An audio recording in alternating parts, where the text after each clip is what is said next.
Good day mga kayubab. Mga kayubab, yan po ang aking mama pig na si Maris.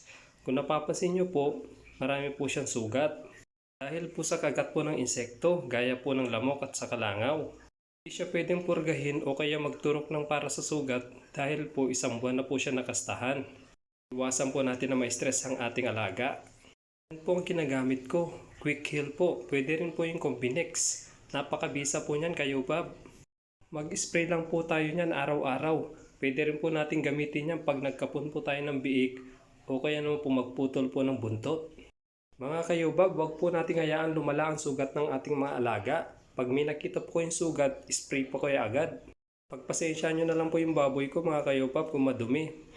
Ilang araw na po kasing umuulan dito kaya hindi ko po siya mapaliguan. Yun lamang po mga kayubab, sana may natutunan po kayo. Thank you for watching. God bless po.